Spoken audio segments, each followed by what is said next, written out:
The much awaited semester break is finally here, and Ashley couldn't be more excited than ever. It's Friday, early afternoon, when her last class ended. As she was heading out of the campus, her phone beeped. She got a text from the Martins, the next door neighbors. Helen asked her if she could babysit for James tonight. Just a few hours so she and John could go on a date. Ashley agreed. On her way back, she went to the coin laundry to pick up her clothes. But the door slammed at her face just as she reached for it. She was knocked over by the bashful door just as three boys came through it. She quickly rose from her spot and yelled at the three, who looked at her apathetically. They couldn't be older than 13 and looked like triplets. The three moved away from the doorway in unison while staring at Ashley, eyes never blinking. With a final look, she broke away from the staring contest, opened the door, and picked up her clean clothes. Ashley had her dinner early so she could arrive at the Martins at 6. The 7-year-old James hugged Ashley when she got in, while the adult Martins left a few reminders. 2 hours later, Ashley finished a horror flick on TV, while James busied himself with his drawing. A little bit bored after the movie, she struck up a conversation with a young man. "What's up, big guy? Had a great week?" she asked. "Yep, my friends came over yesterday," James began. "I was on the bed when I heard a knock. They were at the window of my room. They were older than me but wanted to play, so I let them in. I didn't want to go to sleep, so we played." James paused. "Wait, they were knocking in the middle of the night at your window?" Ashley inquired, now feeling both anxious and curious. I even gave them snacks, but they didn't want to eat. They said they couldn't because it's bad for them. I think that's funny. Everyone loves choco and chips," James replied.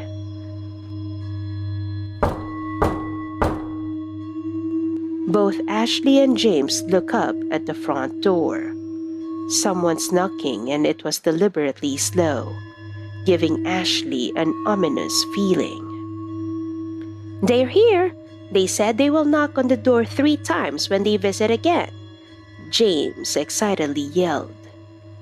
But Ashley didn't like whoever was at the door, so she peeked behind the curtains of the living room window.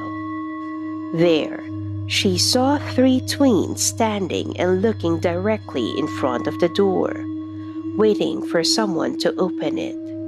She immediately pulled back as she recognized them. They were the same kids who knocked her over earlier today. To confirm if her eyes weren't doing tricks, she took another peek, and this time, no one was at the front door. Her eyes blinked in disbelief. Then, at the corner of her eye, she saw a small hand at the bottom of the window. That's when she saw all 3 boys kneeling in front of the windowsill, looking up to her. She screamed in surprise and tumbled back, pulling the curtains and opening them wide. In full view of the front yard, Ashley saw the very slow ascension of the 3 outsiders. "That's them, Ashley! They came back!" James exclaimed. However, the ominous feeling told Ashley that they're in trouble. She saw their eyes turned pitch black, telling her that they're not normal kids. James rose from his seat and quickly headed to the door. He wanted to let them in so he could show them his new drawing. Luckily, Ashley got him within reach and brought him closer to her. "James, they're not your friends," she concluded. "But," James rebutted. But before Ashley could answer back, the outsiders started knocking on the window. All three simultaneously. "Please let us in. Let's play," the three uttered together. "Don't move and just stay here," Ashley ordered James. Despite shaking in fear, she hastily moved to cover the window. Then, she moved back to James and grabbed her phone. Before she could do anything else, the doorknob started shaking and was followed by a loud bang. The knob was rudely pulled apart, throwing it across the room. With adrenaline pumping, Ashley carried James immediately and headed toward the stairs. As she ran upstairs with James close to her chest, the lights of the house danced like fireflies. Multiple booming sounds were coming from the walls, following their ascent to the second floor. She rushed into James' room and closed the door. She even pushed the small children's bookshelf to block the only entrance to the room, or so she thought.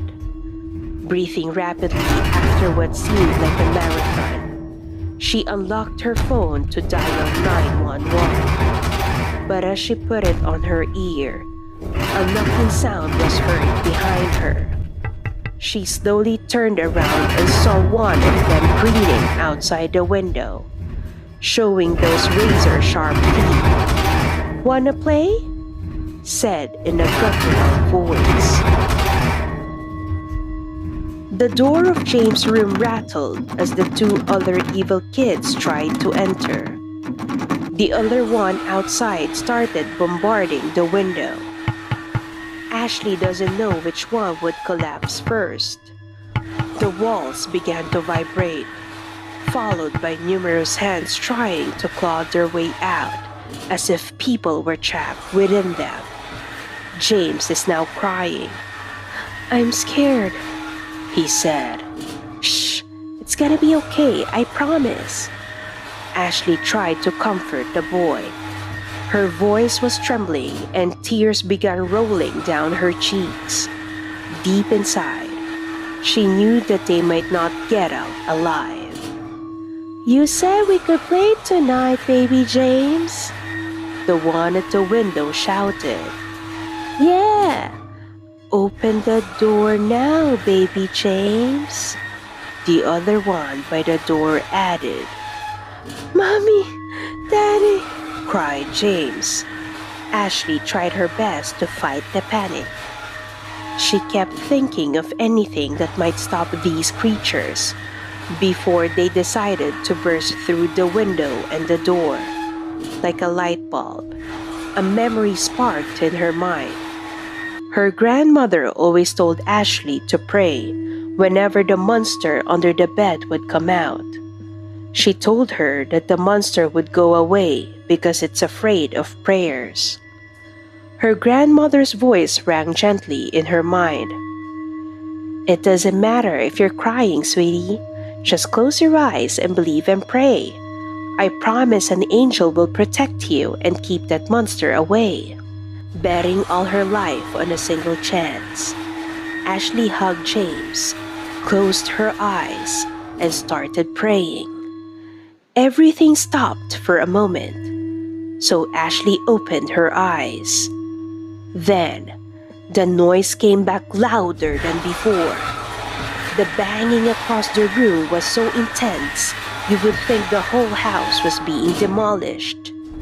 She kept her eyes shut and continued to pray. The outsiders responded by repeating Ashley's prayer, mocking her faith. But she didn't waver and held on every inch of her faith and kept praying like it's forever. Then, a different noise resonated. a car honking outside. When she opened her eyes, there was no one out the window. She checked on James, whose eyes were closed as he tightly clung on her waist.